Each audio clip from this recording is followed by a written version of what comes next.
जय हिंद। Welcome to the target board exam batch for class 10th students of defence academy Padrauna.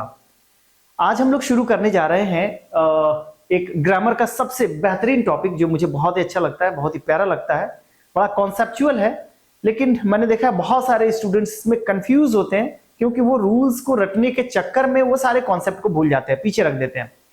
देखो, rules जो होते हैं ना, अगर एक बार वो आपका कॉन्सेप्ट दिमाग में आ गया तो फिर उसके बाद से कोई भी क्वेश्चन उस पर बेस्ड पूछ लिया जाए आपसे वो मिस नहीं हो पाएगा। तो सबसे पहले हम एक कॉन्सेप्ट पे डिस्कस करेंगे। सब्जेक्ट वर्ब एग्रीमेंट के कुछ रूल्स है, लेकिन रूल्स को हम कॉन्सेप्चुअल देखेंगे, उसको रटने की कोशिश नहीं करेंगे, उन चीजों को समझने की कोशिश करेंगे और फिर उसके बाद से उस पर बेस्ड जितने भी बोर्ड एग्जाम्स में क्वेश्चन पूछे गए हैं वो चीजों को हम लोग डिस्कस करने वाले हैं। ठीक है, तो चलते हैं, शुरू करते हैं। सबसे पहले हम जानते हैं कि सब्जेक्ट वर्ब एग्रीमेंट एग्जैक्टली होता क्या चीज है। सब्जेक्ट वर्ब एग्रीमेंट में सबसे पहले आप जानो सब्जेक्ट क्या चीज होता है। देखो, सब्जेक्ट जो बहुत ही बेसिक चीज है, सबको जानना चाहिए और अभी तक मुझे उम्मीद है कि सब्जेक्ट पता होगा आपको। सब्जेक्ट क्या होता है? किसी भी एक्शन का, किसी भी काम करने का डूअर होता है, जिसको हम बोलते हैं doer of an action. Doer of an action. लेकिन ये हमेशा ये चीजें काम नहीं करती। ठीक है, जैसे मैं एक एग्जांपल के थ्रू अगर आपको समझाऊं, अगर मैंने लिखा I drove a car yesterday.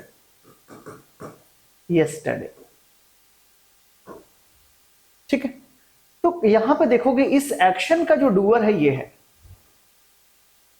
लेकिन अगर इसी सेंटेंस को मैं ऐसे लिख दूं, I have a car, तो इसमें जो एक्शन है ये वो एक नॉन एक्शन वर्ब है, एक स्टेट को बताने वाला वर्ब है, पोसेशन को दिखाने वाला वर्ब है, और इसमें इस एक्शन का डूअर ये नहीं है।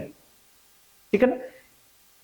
ये जो है इस सेंटेंस में आप देख रहे हो कि इसमें ये बता रहा है कि मेरे पास क्या है, आई अपने पोसेशन को दिखा रहा है कि उसके पास एक कार है। इसमें कोई एक्शन हुआ नहीं है, इसमें एक एक्शन हुआ है, लेकिन सब्जेक्ट इसमें भी आई है, सब्जेक्ट इसमें भी आई है।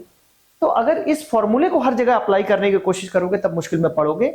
तो यहां पे हमेशा ध्यान रखिएगा, सिर्फ doer of an action he subject नहीं होता। अगर सेंटेंस में हम जिसके बारे में बात कर रहे होते हैं वही हमारा क्या होता है, मेन सब्जेक्ट होता है, और इसी पे बेस्ड हमारा पूरा का पूरा सब्जेक्ट वर्ब एग्रीमेंट के सारे रूल्स इसी के इर्द गिर्द घूमेंगे। ठीक है, तो आप ध्यान रखिएगा, अगर किसी सेंटेंस में हम जिस किसी के बारे में बात कर रहे हैं वही हमारा मेन सब्जेक्ट होगा। ठीक है, तो यहां पे अब एक चीज और भी यहां पे जान लेना चाहिए कि अगर हमें सब्जेक्ट का फॉर्मेशन करना हो तो कौन कौन सा पार्ट्स ऑफ स्पीच होगा जो सब्जेक्ट को बनाएगा। तो वो चीजें हैं, नाउन है जो सब्जेक्ट का फॉर्मेशन करता है, प्रोनाउन है जो सब्जेक्ट का फॉर्मेशन करता है। इनके अलावा कुछ एडजेक्टिव्स है और कुछ वर्ब्स हैं जो सब्जेक्ट का फॉर्मेशन करते हैं, लेकिन अल्टीमेटली इनको चेंज करना पड़ेगा हमें नाउन में। यानी कि एडजेक्टिव्स को और अगर वर्ब को हम जब तक नाउन में चेंज नहीं करेंगे तब तक हम सब्जेक्ट की तरह उनको यूज नहीं कर पाएंगे। आइए देखते हैं कैसे एडजेक्टिव्स और वर्ब को, नाउन और प्रोनाउन तो आपने देख लिया, यहाँ पे प्रोनाउन हमने यूज कर दिया, और अगर इसी की जगह पे हम किसी का नाम लिख दें तो हमारा वो भी सब्जेक्ट हो जाएगा। यानी नाउन और प्रोनाउन तो ये बिल्कुल आसान है, नाउन प्रोनाउन सब्जेक्ट बनाते हैं। ठीक है, लेकिन एडजेक्टिव और वर्ब कैसे सब्जेक्ट को बनाते हैं इनको भी देख लेते हैं। एडजेक्टिव्स को जब तक हम नाउन में चेंज नहीं करेंगे तब तक हम सब्जेक्ट की तरह उनको यूज नहीं कर पाएंगे।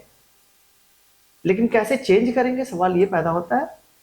जैसे कुछ नाउन है, जैसे यहां पे देखो कुछ एडजेक्टिव्स है, पुअर, रिच, मीक, ऑनेस्ट। ठीक है, अगर इनको हूबहू हम ऐसे ही सेंटेंस में यूज करें तो ये गलत हो जाएगा। जैसे अगर मैं यूज करूं रिच exploits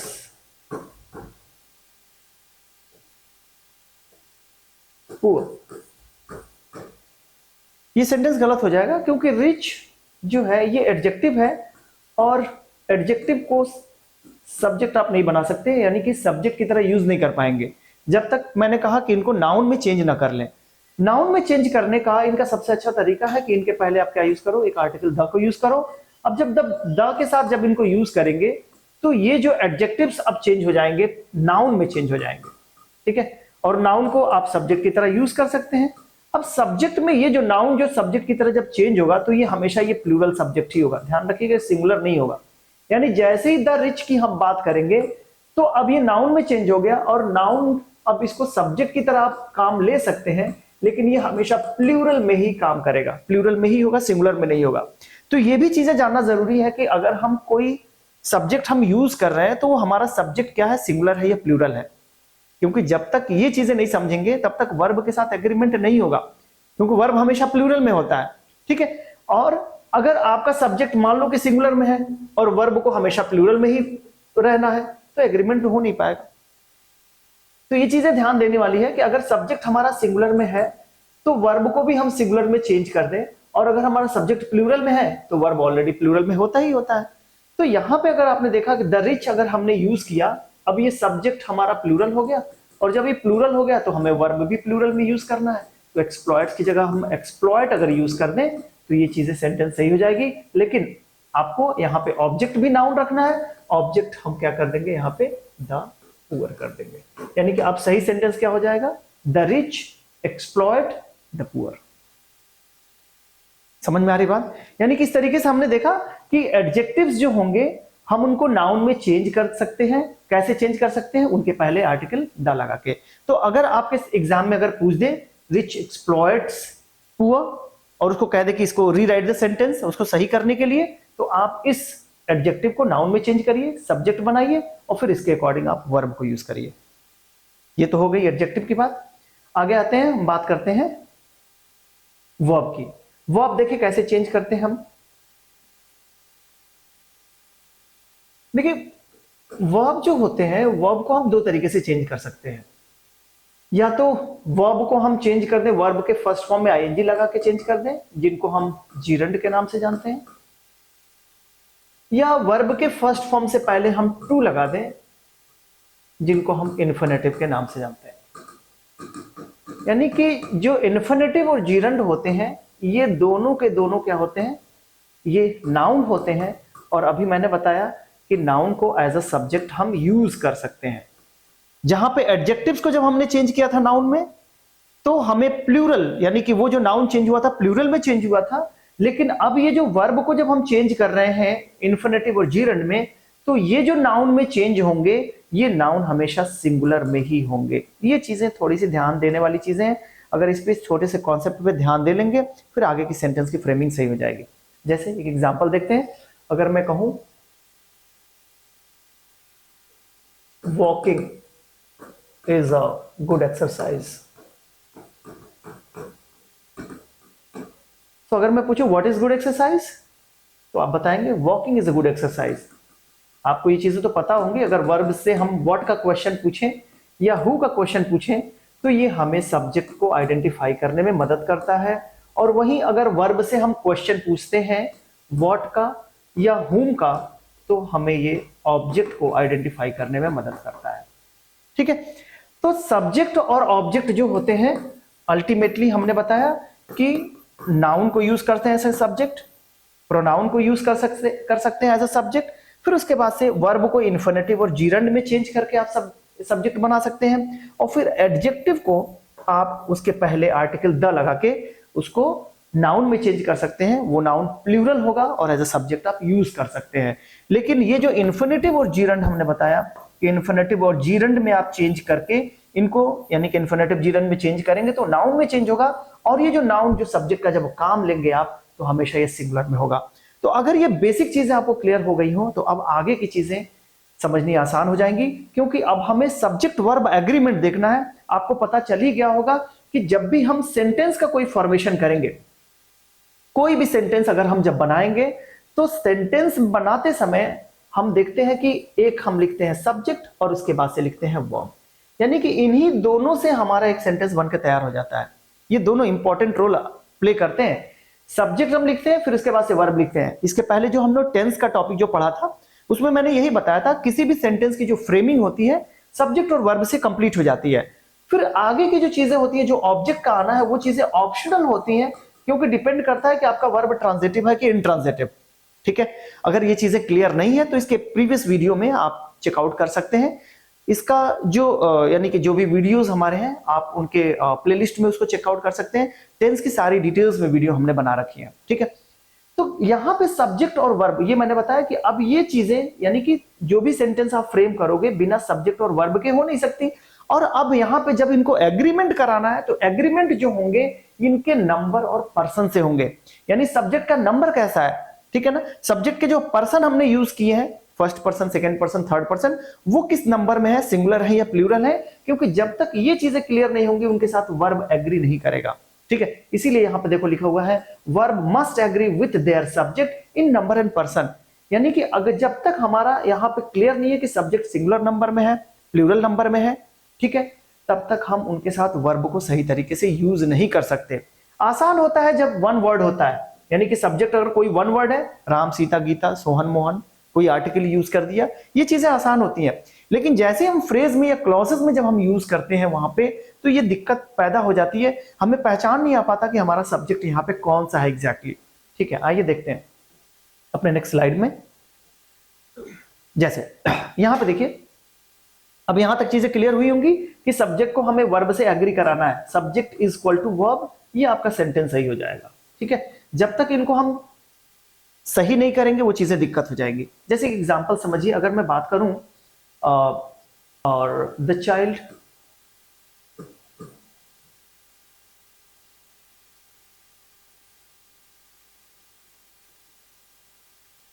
प्लेज क्रिकेट, और फिर दूसरा सेंटेंस में लिखता हूं all the children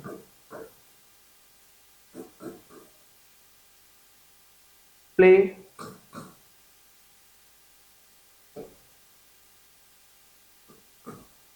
cricket,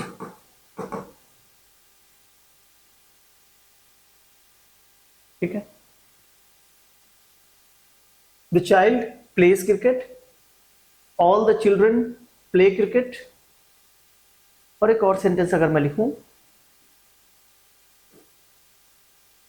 one of the child pledge cricket. अब देखो इन तीनों सेंटेंस में अगर हम देखें तो हमारा वर्ब जो है, ये देख सकते हैं यहां पे हमारा वर्ब है प्लेस, यहां पे हमारा वर्ब है प्ले, और यहां पे हमारा वर्ब है प्लेस। आपकी जानकारी के लिए मैं बता दूं कि वर्ब जो होते हैं वो हमेशा प्लूरल फॉर्म में ही होते हैं। इनको सिंगुलर में चेंज करने के लिए वर्ब में हम एस या ईएस ऐड करते हैं। कब और कहां यूज करते हैं आपको चीजों को पता होंगी, लेकिन फिर भी आप जान लीजिए, अगर वर्ब के एंड में एस है, double S, S H, C H, X, Z, O, अगर ये सारे वर्ड्स में एंड होते हैं तो उन वर्ब को सिंगुलर में चेंज करने के लिए उसमें ईएस जोड़िए, अदरवाइज सिर्फ एस जोड़कर हम काम चला लेते हैं, एस जोड़कर हम सिंगुलर में चेंज कर देते हैं। लेकिन अगर वर्ब के एंड में ये सब सारे वर्ड्स आए तो उनमें ईएस जोड़कर आप उसको सिंगुलर में चेंज करेंगे, ठीक है। यहां पे देखिए मैंने एस ऐड किया, प्ले वर्ब होता है, एस ऐड किया यानी कि सिंगुलर में चेंज हो गया। प्ले यहां पे प्लूरल फॉर्म में है, अगेन यहां पे हमने एस ऐड करके क्या कर दिया, इसको सिंगुलर में चेंज कर दिया। सिंगुलर में चेंज करने का मतलब ये हुआ कि ये भी सिंगुलर में है। अब देखिए यहां पे सब्जेक्ट वर्ब एग्री कर रहा है, यानी कि ये सेंटेंस हमारा सही हो गया। यहां पे देखो ऑल द चिल्ड्रन की हम बात कर रहे हैं, ऑल द चिल्ड्रन यानी कि जितने बच्चे हैं उन सब की बात कर रहे हैं, तो चाइल्ड का प्लूरल चिल्ड्रन होता है, और यहाँ पे सब्जेक्ट आपका प्लूरल हुआ तो हमने वर्ब को भी प्लूरल में रख दिया, ये भी सेंटेंस सही हो गया। यहां पे हम बात करें वन ऑफ द चाइल्ड, ठीक है। हम अगर यहाँ पे सब्जेक्ट देखें तो यहाँ पे फिर कंफ्यूजन होता है कि यहाँ पे वन ऑफ द चाइल्ड हम बात कर रहे हैं तो एग्जैक्टली हम चाइल्ड की बात कर रहे हैं कि वन चाइल्ड की बात कर रहे हैं या वन की बात कर रहे हैं, तो ये फ्रेजेस में हमने यूज कर दिया। तो यहाँ पे फ्रेजेस में यूज कर दिया, इवन दो आप वन माने या द चाइल्ड माने, बात तो हो रही एक ही की, तो हमने यहाँ पे वर्ब क्या कर दिया, सिंगुलर में यूज कर दिया।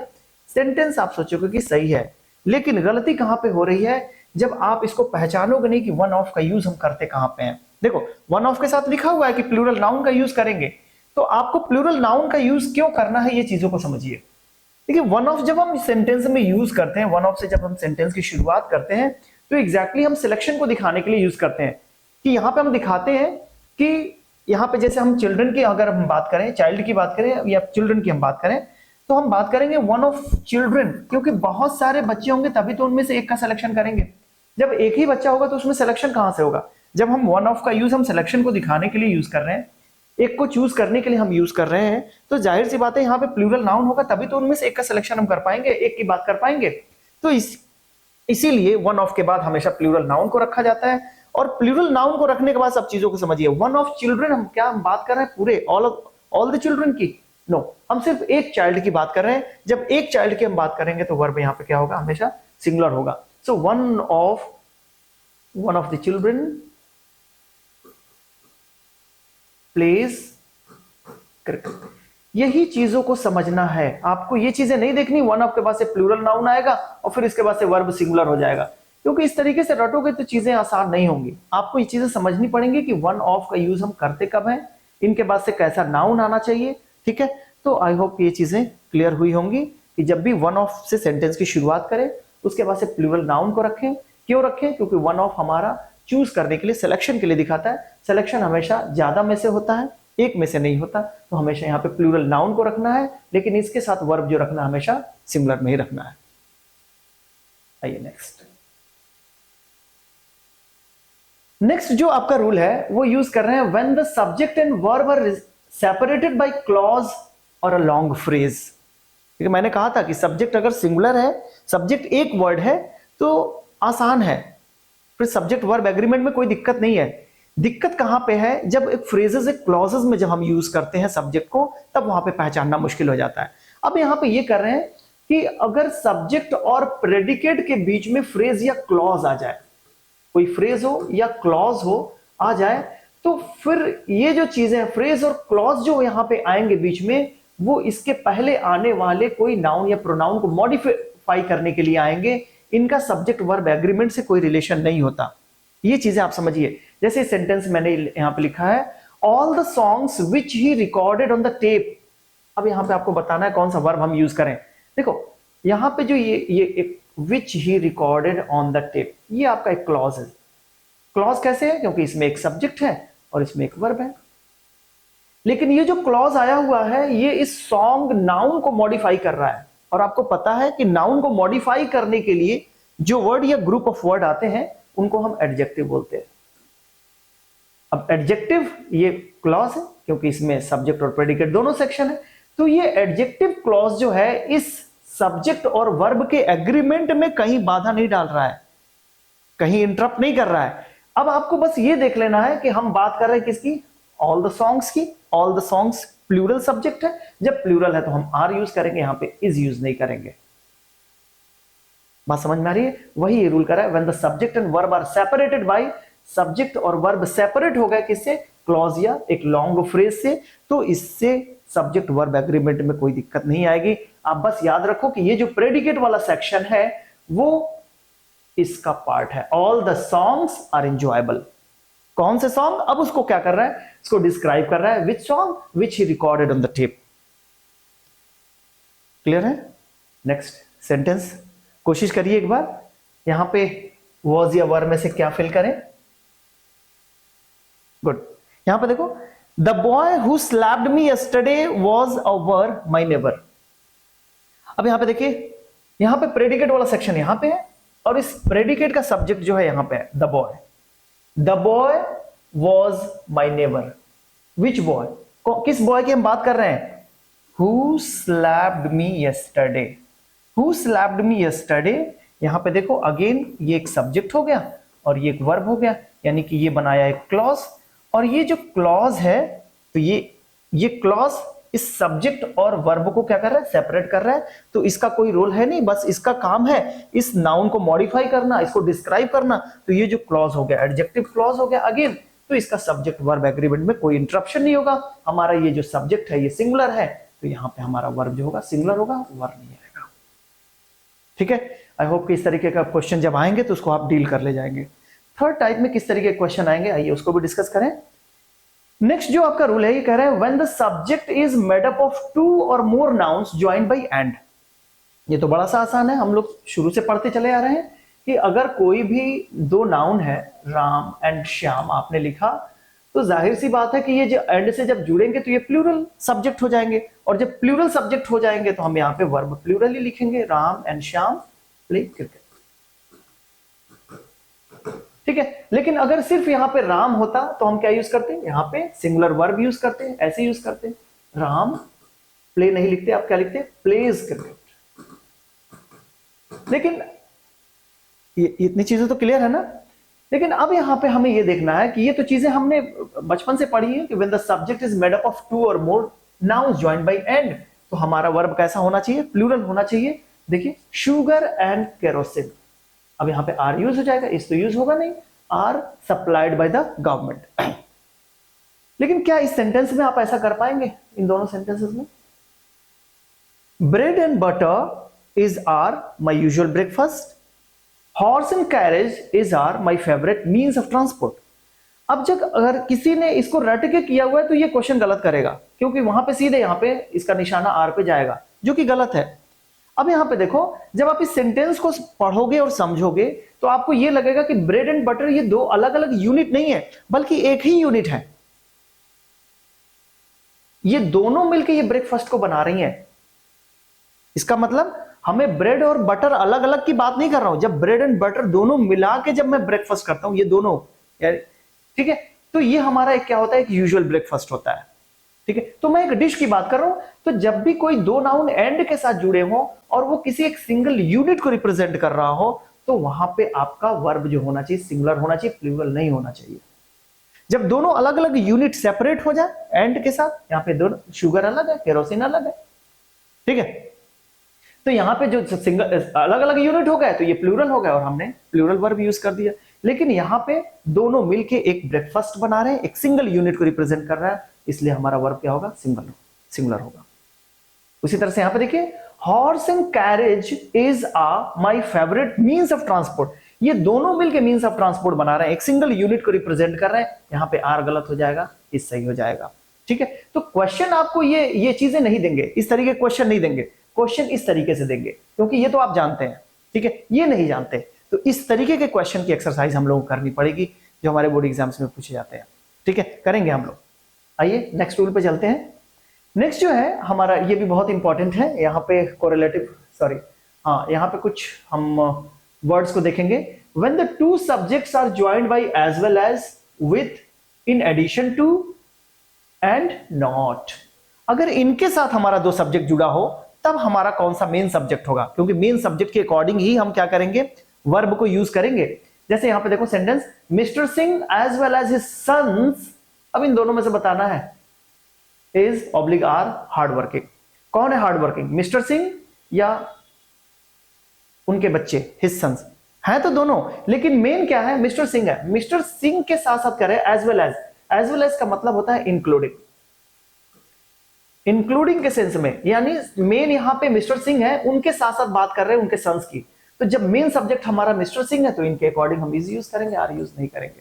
ध्यान रखिएगा, जब भी एज वेल एज के साथ इन सारे वर्ड्स के साथ जुड़े हों तो हमेशा पहले वाला जो होगा वो मेन सब्जेक्ट होगा। पहले वाला क्यों होगा, क्योंकि यही हमारा मेन सब्जेक्ट है, इनके साथ साथ दूसरा कोई जुड़ा हुआ है। भाई आपके घर पे कोई मेहमान आता है तो आप, यानी आप तो क्या हो गए, ये फर्स्ट प्रेफरेंस तो आप हो गए, मेन तो आप हो गए ना, फिर उसके बाद से वो दूसरी चीजें हुई, दूसरे लोग हुए। ठीक है, तो वहां पे ऐसी चीजें हैं, जब सेंटेंसेस इन सारे वर्ड से जुड़े हो तो उन पे देखिए, सेंटेंस को समझने की कोशिश करिए कि हमारा मेन सब्जेक्ट, हम किसके बारे में एग्जैक्टली हम बात कर रहे हैं। क्या हम बात कर रहे हैं मिस्टर सिंह की और उनके साथ साथ हम उनके सन्स की बात कर रहे हैं, ठीक है, या हम दोनों को एक साथ हम बात कर रहे हैं। क्लियर हो रही चीजें? इस सेंटेंस में देखिए, my friends as well as I, देखो ध्यान रखना, मेरे फ्रेंड्स के साथ, in addition to, as well as, same यही सेंस है। My friends as well as I is are going to Mussoorie. अब इसमें मेन सब्जेक्ट क्या हो गया, माई फ्रेंड्स, फिर उसके साथ साथ मैं भी, इन एडिशन टू आई। अब जब माई फ्रेंड्स यहां पे मेन सब्जेक्ट हो गया तो माई फ्रेंड्स के अकॉर्डिंग आर, ठीक, यहां पे इज नहीं होगा, क्योंकि मेन सब्जेक्ट हमारा क्या है, माई फ्रेंड्स। तो ये चीजें याद नहीं करनी बच्चे, एक बार कोशिश करिए, सेंटेंसेस की मीनिंग को समझने की कोशिश करिए। जैसे देखो, ही विथ हिज सर्वेंट्स, मेन कौन है, ही, उसके साथ उनके सर्वेंट्स हैं, तो हम मेन सर्वेंट्स उनके नहीं है, मेन यहाँ पे सब्जेक्ट कौन है? ही। जब ही मेन सब्जेक्ट है तो वॉज यूज होगा, वर यूज होगा नहीं। He with his servants was arrested yesterday, ठीक है, उनके साथ उनके सर्वेंट्स भी अरेस्ट हुए, लेकिन मेन कौन हुआ? ही, ठीक है। आपके साथ आपके फ्रेंड्स, तो आप मेन सब्जेक्ट हुए, ठीक है ना। मेरे साथ मेरे भाई बहन, ठीक है, तो मैं मेन सब्जेक्ट हो गया, ठीक है। इन चीजों पर ध्यान रखने की जरूरत है। अगेन लास्ट ये सेंटेंस देखिए, he and not you have been fined, इससे तो सारे कंफ्यूजन दूर हो जाएंगे। He and not you has been fined, so who has been fined? He और यू? ही, ठीक है। नॉट यू, तो यहां पे जब यू फाइंड नहीं किया गया तो ही मेन सब्जेक्ट हुआ, ही के अकॉर्डिंग हैव यूज नहीं होगा, हैज यूज होगा, ठीक है। तो यहां पे ये चीजें देखें, इन चीजों को समझने की कोशिश करिए, इस पर प्रैक्टिस करिए, ठीक है। प्रैक्टिस क्वेश्चन हम लोग इसके बारे में और डिस्कस करेंगे, ठीक है। प्रैक्टिस करने पर सीधे पूरी तरीके से क्या आती है, एक कह सकते हैं कि पूरी तरह से कॉन्फिडेंट आप हो जाते हैं कि अब इससे रिलेटेड जो भी क्वेश्चन आएंगे वो बचने नहीं पाएगा बोर्ड एग्जाम में, ठीक है। तो चलते हैं नेक्स्ट। अब यहां पे आते हैं distributive pronoun, each, every, either, neither and many are. देखो ये जितने भी डिस्ट्रीब्यूटिव प्रोनाउन होते हैं ना, जितने भी डिस्ट्रीब्यूटिव प्रोनाउन है, ठीक है, वो सबके साथ हम सिंगुलर वर्ब का यूज करते हैं। क्यों यूज करते हैं? क्योंकि ये जितने भी वर्ड हैं, ईच हो, एवरी हो, ईदर, नीदर, ठीक है, मेनी हो, मेनी आ, ये एट अ टाइम एक सिंगल पर्सन या थिंग की बात करते हैं, ठीक है। जैसे ईच के साथ अगर हम कोई नाउन लिखें तो हमें लिखना पड़ेगा ईच बॉय। अगर आपने बॉयज लिख दिया तो ये गलत हो जाएगा। मैं एक एग्जांपल दे रहा हूं, जरूरी कि बॉय लिखे, ठीक है। ईच गर्ल आप लिख सकते हैं, ईच स्टूडेंट लिख सकते हैं, लेकिन जैसे ही स्टूडेंट्स आप करोगे, गर्ल्स करोगे, तो ये गलत हो जाएगा, ठीक है। ईच कब यूज करते हैं? ईच हम यूज करते हैं जब हम दो पर्सन या थिंग्स या दो से अधिक पर्सन या थिंग्स की हम बात करें, लेकिन उनमें भी वन पर्सन या one thing at a time हम जब बात करते हैं, इंडिविजुअल, तब हम ईच का यूज करते हैं। यानी कि अगर हमने बोला ईच बॉय, तो इसका मतलब वहां पे दो बच्चे भी हो सकते हैं, लड़के हो सकते हैं, दो से अधिक भी लड़के हो सकते हैं, लेकिन उन दोनों लड़कों के या दो से अधिक लड़कों की एक साथ में बात नहीं कर रहा हूं, मैं one boy at a time बात कर रहा हूं। जब मैं one boy at a time बात कर रहा हूं, सिंगल सब्जेक्ट हो गया, और सिंगल सब्जेक्ट हो गया तो वर्ब कैसा आएगा? सिंगुलर हो गया। Each boy is good at English, इस तरीके से आर लिखो, गलत हो जाएगा। अगर बॉयज गलती से कर दिए तो ये भी गलत हो जाएगा, ठीक। उसी तरीके से अगर हम एवरी यूज करते हैं तो एवरी भी इसी तरीके से यूज होता है, लेकिन ये एवरी जब हम यूज करेंगे तो ये मोर देन टू पर्सन या थिंग्स की हम बात करेंगे, लेकिन वन पर्सन और थिंग एट अ टाइम। इसीलिए हम जब भी यूज करेंगे, every girl is dancing in the dance room, ठीक। गलती से अगर गर्ल की जगह गर्ल्स हो गया तो ये गलत हो जाना है, इसके जगह आर हो गया तो ये गलत हो जाना है, क्योंकि सब्जेक्ट हमारा सिंगुलर है, और सिंगुलर है तो हम सिंगुलर वर्ब यूज करेंगे। उसी तरह से ईदर, ईदर का मतलब या तो ये या तो ये, तो जब वन एट अ टाइम हम बात कर रहे हैं तो वर्ब कैसा? सिंगुलर होगा। Either boy, either boy, a girl pledge cricket. तो इसका मतलब बॉय कितने होंगे? दो ही होंगे, और दो में से या तो ये खेलता होगा या तो ये खेलता होगा, नॉट श्योर, ठीक है। उसी तरीके से गर्ल, ईदर गर्ल, मतलब कितनी गर्ल्स होंगी? दो गर्ल्स होंगी, लेकिन दोनों एक साथ नहीं खेल रही है, या तो ये खेल रही है या तो ये खेल रही है, ठीक है। उसी तरीके से जब हम नीदर की बात करेंगे तो नीदर की बात करेंगे तो हम बात करेंगे ना तो ये ना तो ये, ठीक है। लेकिन दोनों एक साथ बात हम नहीं करेंगे, यानी कि जब भी हम नीदर का भी यूज करेंगे तो हम क्या कर सकते हैं? Neither student is hard working, hard working.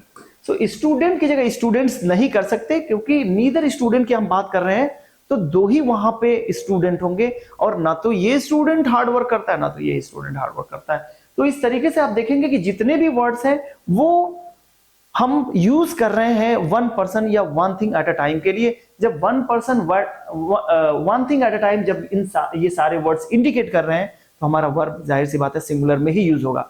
तो एक दो तरीका है इन सारे वर्ड्स को ऐसे यूज करने का। दूसरा जो तरीका, जब हम इसको स्पेसिफिक बना देते हैं, ठीक है, तो कैसे यूज करते हैं, आइए उसको भी देख लें। स्पेसिफिक बनाने का क्या तरीका है?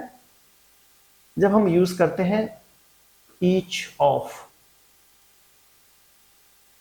Either of, neither of. अब देखो, जब हम ऑफ इनके साथ लगा देंगे, अब इनके साथ जब भी कोई नाउन आएगा तो यहां पे प्लूरल ही आएगा। अभी जैसे हम लोगों ने देखा था one of my students is very intelligent. तो जब भी ऑफ हम लगाते हैं तो अब हम क्या बना रहे हैं, इसको स्पेसिफिक बना रहे हैं। वो जनरलाइज हम बात कर रहे थे ईच बॉय, ठीक है, लेकिन अब हम किसकी बात कर रहे हैं, स्पेसिफिक बात कर रहे हैं, ठीक है। जब हम बात करेंगे ईच ऑफ, तो यहां पे क्या लिखेंगे, each of the boys, each of the girls, each of the students. Student अब करोगे तो गलत हो जाएगा। अगर इनको सिंगुलर में अगर आप यूज करोगे, बॉय गलत, गर्ल्स की जगह आपने गर्ल यूज कर दिया, ये गलत, स्टूडेंट्स की जगह स्टूडेंट अगर आपने यूज कर दिया तो ये गलत होना है। क्यों? क्योंकि स्पेसिफिक करोगे तो यहां पे हमेशा प्लूरल नाउन होना चाहिए, तभी तो इसमें से सिलेक्शन कर पाओगे। मींस हो सकता है वहां पे बहुत सारे स्टूडेंट्स हो जिनको आप जानते हो, उसके बारे में बात कर रहे हैं आप, ठीक है। So each of the boys, each of the boys, each of the girls, each of the students is working hard for board exams.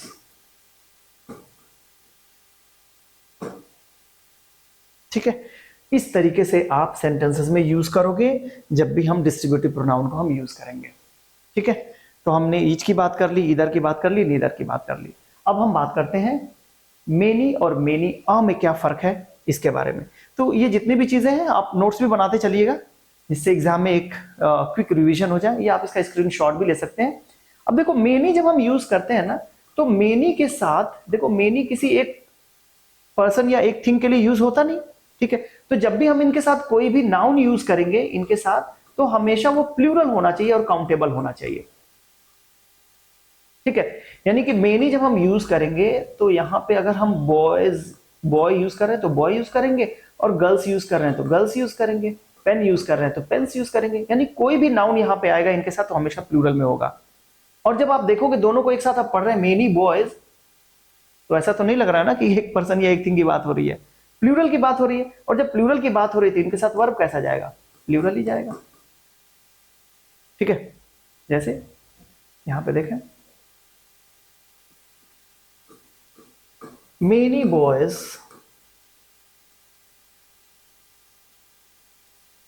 are going to participate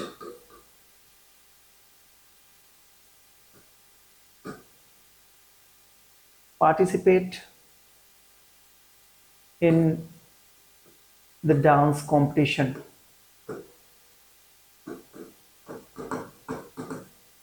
ठीक, तो जब मेनी बॉयज आप यूज कर रहे हैं तो यहां पे प्लूरल। तो जब भी मेनी के साथ कोई भी नाउन आप यूज करेंगे वो प्लूरल में आएगा, वर्ब हमेशा प्लूरल में होगा।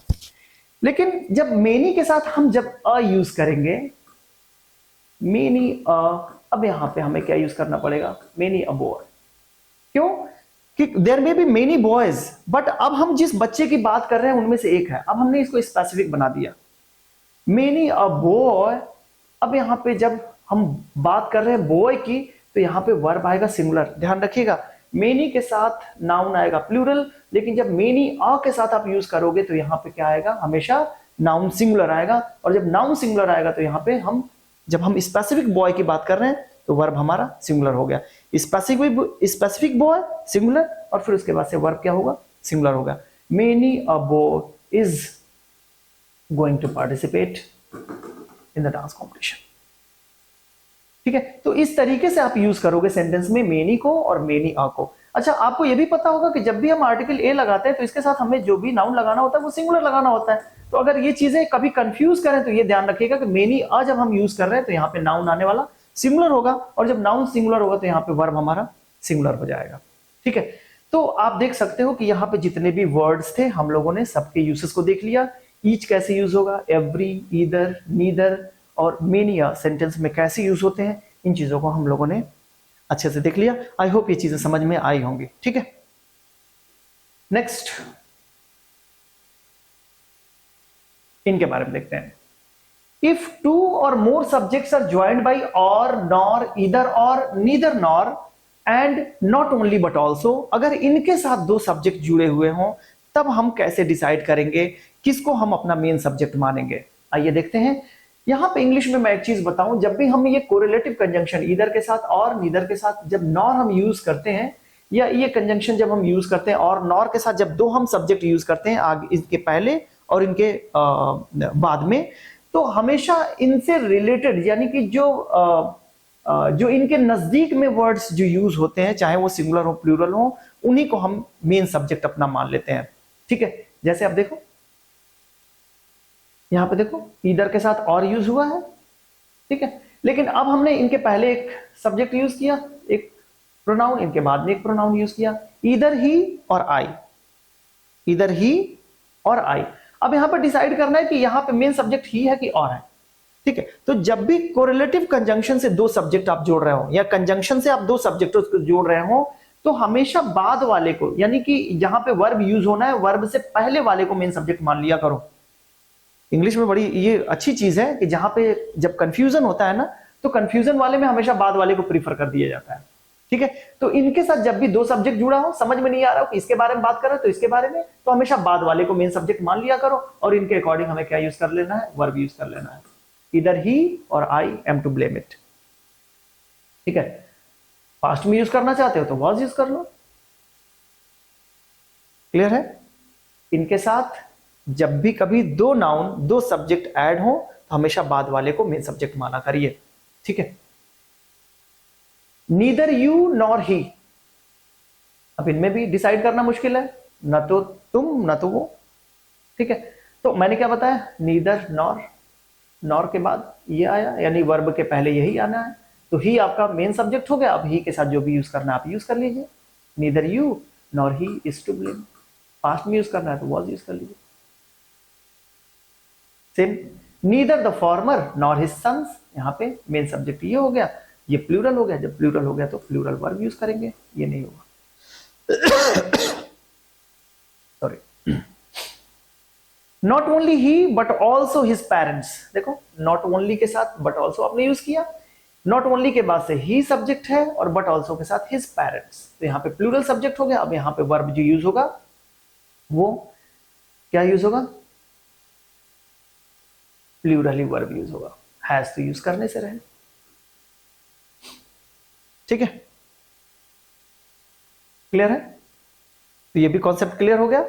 इसके पहले हम लोगों ने देखा था एज वेल एज, और फिर क्या देखा था, विथ, अलोंग विथ, याद आ रही चीजें, रटने वाली चीजें नहीं है, जब उस सेंटेंस में यूज होंगे तो खुद पता चल जाएगा, ठीक है। नॉट भी था, तो उनके साथ जब हम दो सब्जेक्ट को यूज कर रहे थे तो हमारा पहले वाला मेन सब्जेक्ट हो रहा था, लेकिन यहां पे जब इन कंजंक्शन से हम जब यूज कर रहे हैं, दो सब्जेक्ट को जोड़ रहे हैं, तो हमारा बाद वाला मेन सब्जेक्ट हो रहा है। तो फिर अब कितना आप याद करोगे कि ये बाद वाला सब्जेक्ट, ये पहले वाला सब्जेक्ट, तो सेंटेंसेस को पढ़ो, समझने की कोशिश करो, मेन सब्जेक्ट को फाइंड आउट करने की कोशिश करो और उसके अकॉर्डिंग वर्ब को यूज कर लो। आई होप कि ये चीजें समझ में आई होंगी आपको, और मैं उम्मीद करूंगा कि आप इस वीडियो को जरूर लाइक शेयर एंड सब्सक्राइब जरूर करेंगे, और सबसे इंपॉर्टेंटली आप जुड़े रहेंगे बोर्ड एग्जाम तक। बोर्ड एग्जाम तक मेरी पूरी कोशिश रहेगी कि सारे के सारे आपके इंग्लिश ग्रामर से रिलेटेड, लिटरेचर से रिलेटेड और जितने भी राइटिंग सेक्शन है उन सारी चीजों पे मैं फोकस करूं। ऑलराइट, तो ये तो हमारा फर्स्ट पार्ट रहा, लेकिन अगले वीडियो में हम पूरा का पूरा कंप्लीट ये वीडियो डिस्कस करेंगे और इनके साथ एक्सरसाइज भी डिस्कस करेंगे। Thank you.